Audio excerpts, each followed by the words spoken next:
to Camp Weekend Ween. That's right, it is the Camp Weekend Ween readathon, and I'm so excited. I'm on my mini Halloween vacation. Let's get to reading. First of all, apologies for the construction noise. We're building us a new balcony, which is super exciting, but it is super loud. Actually, maybe this isn't the best place to film this. Coming at you from a bathroom floor. We're just gonna roll with it. It is Camp Weekend Ween, which is a spooky readathon that usually takes place in the summer, but we're having a special Halloween weekend version, and I'm pretty excited about it. I even have a whole journal page dedicated to it. There are 4 prompts for this weekend. I'm not sure if I'll get through all 4 of them, so some of them have been picked because they may actually cover 2 prompts. Thinking ahead. First up is read a book with a green cover. Oh, and by the way, all the prompts are camp themed, in case you needed that pointed out to you. My green cover pick is The Last House on Neela Street. A very green cover, a very spooky book that a lot of people are loving, and I can't wait to get into. The second prompt is read a book with a group of teens as the main character, and I have chosen Horseman by Christina Henry. This is her latest book. It came out this month or late last month, and this is a Sleepy Hollow retelling, kind of. But it says that the main character is a 14-year-old boy and his friend. So that's teenagers. But the read a book with a group of teens as the main characters is like kind of all of my books except for one. So if worst case scenario comes, I could use another book that I've read for that, you know what I mean? But this is technically my book for the second prompt. Third prompt, read a slasher, thriller, or horror book. And I chose Lake's Edge. For this one, look at this beautiful book. And I started it yesterday and I've read most of today, so I am already over halfway through. The last prompt is read a book with a camp setting. And I chose the new Stephanie Perkins, The Woods Are Always Watching. And this is about 2 teens going into the woods to camp. So this could also cover prompt number 2 if I needed it, as well as this one because the main characters are teenagers as well. So lots of options. So here's what I will be attempting to read over the next few days of this Halloween weekend. I also have lots of spooky plans to bring you guys on, so it should be a pretty good Camp Weekend Ween.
Well,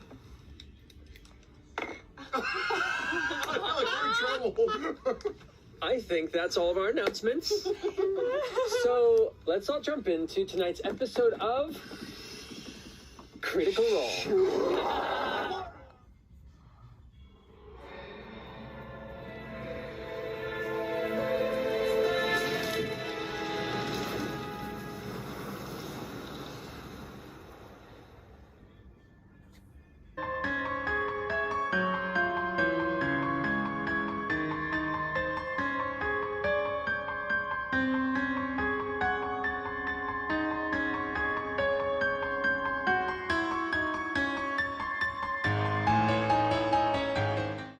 We are in full chaos mode here because I am putting all my Halloween decorations together to take to Amy's house tomorrow so we can decorate for the party. But I remember a while ago I promised I would show you guys my skeleton collection. That's it. There's too many to show, but I will show you some of my favorites. This gal I love, my little bride, which is the craziest hair. Love her. This one I call my Avenged Sevenfold skeleton. If you know, you know. He's pretty badass. This one I love so much. He's just a little ghosty, but look at his little ghosty arms. It's so cute. And then lastly, I love this little scream guy.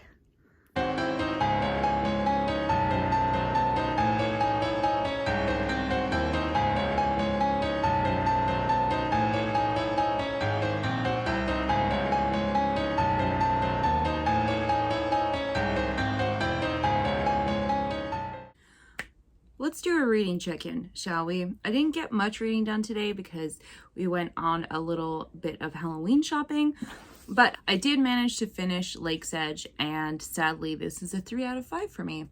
It had everything I love, but it didn't feel it. I don't know how else to explain it. It wasn't for me, which is a shame because everything in here is me, but this was just, it felt very like, bleh. And then I picked up The Woods Are Always Watching, and I only got 50 pages in, but I am enjoying it so far. It's about 2 girls who go camping and they're best friends and they've never been camping before, but one of the friends is moving to LA to go to college and the other girl is staying behind. There's a lot of tension between them and they're stuck in the woods together as one last hurrah, but neither of them know anything about hiking or camping. So yeah, my worst nightmare. We did go Halloween shopping today.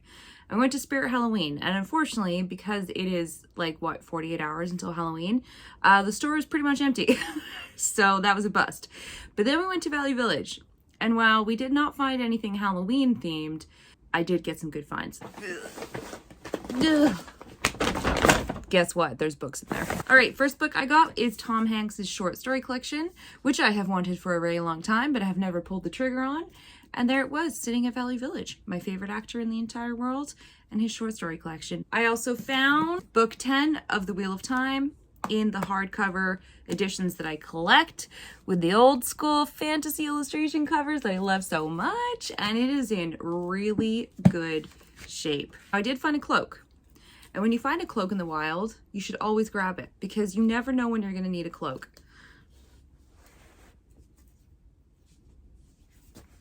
It's just your typical velvety long cloak with a little collar.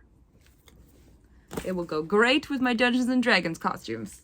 And then lastly, I got a pair of snazzy boots.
All right, it is time to wrap up the Camp Weekend Ween Halloween vlog.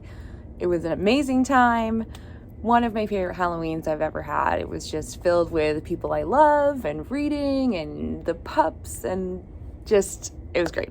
It was a much needed break as well, which is great. So to wrap up all the reading I did, I finished Lake's Edge and gave it a 3 out of 5. I finished The Woods Are Always Watching, and that was easily a 5 out of 5. It was great. I love that author because she just goes there. Like when you find out what's actually in the woods, it's just, there's no dicking around. We are now in a slasher book. It was really good, really fast paced. I mean, it's quite short. It's just over 200 pages, but I loved it. It was great. And then I finished The Last House on Needless Street, which completes all my prompts because that was the green cover, and then The Woods Are Always Watching filled the other 2. So altogether there's 4 prompts, and I read 3 books to match them all. The Last House on Needless Street, I'm speechless. It was one of the most unique books I've ever read, and it took me through so many emotions. I mean, it's incredible. Like, you have to read it. And I don't want to tell you anything about it because, like, there's not much about it out there, which is kind of interesting. And I think it's because it's such a, like, twisted book that people don't want to spoil anything. I went in thinking it would just be, like, a chill, spooky ghost story. And boy, was I wrong. It is fucked up. It is super twisted and turned. And although I did guess at one of the twists, she's such a good writer that she basically talked me out of it. And I was like, there's no way that's the twist. So when the end is revealed and I was actually right, I didn't feel let down by it. I was just like, oh my God. So yeah. And I didn't think I would be as emotional at the end as I was. I mean, it's everything. It's scary. It's sad. It's crazy. Just, you have to read it. So yeah, that's it. Thank you for watching my Halloween vlog. I'm not sure when I'll be filming the next one because I don't know if I want to do a theme or just a casual reading vlog. But thank you for watching, and I'll see you guys in the next one. And happy Halloween!